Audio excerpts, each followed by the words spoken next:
Oh, je ne comprends pas pourquoi nous ne vendons rien. Moi, je ne comprends rien. Moi, je veux revenir sur ce que vous avez dit tout à l'heure. Bon, maintenant, on va être les aimables organisateurs des prochaines échéances électorales, lutter notamment contre les ingérences. Et c'est vrai que là, ça va taper fort. Ça va taper depuis les États-Unis, via les GAFAM, etc. Ça va taper depuis la sphère Bolloré, avec des influences à la fois russes et américaines. Ça pilonne déjà. Comment vous préservez le pays des ingérences ? En vous attaquant aux GAFAM, en sachant qu'il peut y avoir après des nouveaux droits de douane ou je ne sais quoi, il y a un vrai bras de fer qui s'engage là-dessus au niveau de l'Union européenne, mais là les échéances c'est en France, il va peut-être falloir agir vite, plus vite que n'agit aujourd'hui Ursula von der Leyen, plus vite que ce pauvre Thierry Breton quand même qui peut plus aller aux États-Unis.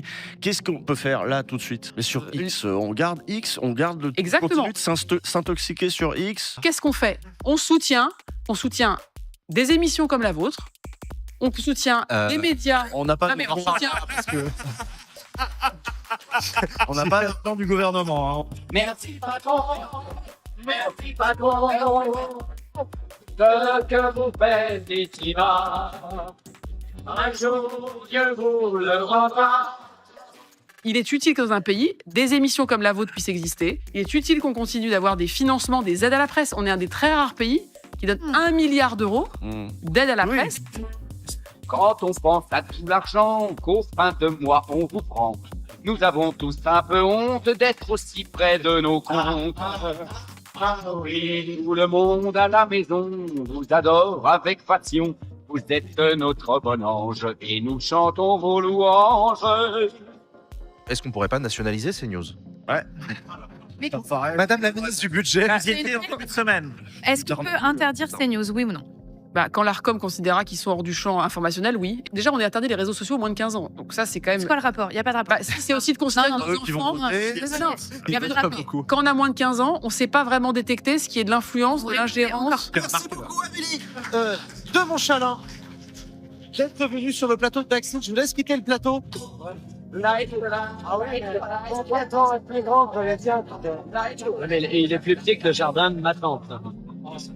Dans cette vidéo, il est crucial de s'arrêter un instant sur l'ironie saisissante et l'hypocrisie institutionnelle qui règne lorsque l'on observe le soutien inconditionnel apporté par des membres du gouvernement comme Amélie de Montchalin à des figures de la sphère médiatique d'extrême gauche telles que Usul.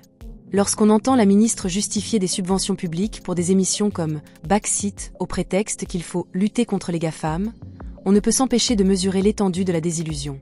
Il est d'une absurdité flagrante de prétendre combattre les géants du numérique en injectant de l'argent public dans des contenus qui, par leur idéologie même, ne font que renforcer les clivages et propager une pensée unique et dogmatique. Ce raisonnement biaisé sert de paravent à une opération de communication purement politique, où l'argent du contribuable est détourné pour financer une propagande qui n'a plus rien à voir avec l'indépendance journalistique ou la création culturelle authentique, mais qui devient plutôt un outil de soft power pour une élite déconnectée des réalités du terrain. Cette dynamique ne peut être comprise sans souligner les réseaux de financement qui se cachent en filigrane et qui alimentent cette machine idéologique. Il devient de plus en plus évident que l'extrême gauche contemporaine ne survit pas seulement grâce aux dons militants, mais repose sur des structures financières lourdes, impliquant des mécènes internationaux comme George Soros et son fils Alex Soros, dont l'influence politique est massive et omniprésente. Ajoutons à cela l'ironie suprême qui voit une partie du budget de l'État, via le Centre national du cinéma, CNC, servir de valve de sécurité à ces projets. Le citoyen, qui travaille dur pour payer ses impôts, finance ainsi indirectement sa propre stigmatisation à travers des programmes qui caricaturent l'histoire et la société.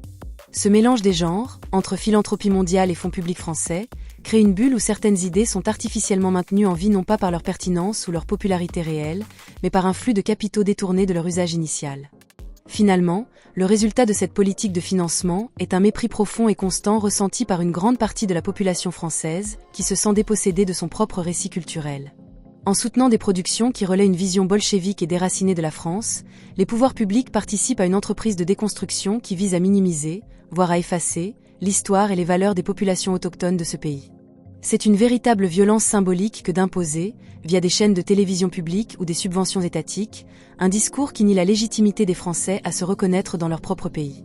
Ce système permet à une minorité bruyante et médiatisée, souvent composée de personnes qui dans les faits s'avèrent être plus francophones que véritablement français par leur héritage ou leur allégeance idéologique, de monopoliser l'espace médiatique pour cracher sur une nation qu'ils détestent, le tout avec la bénédiction et le financement de ceux qui devraient être les garants de l'intérêt général.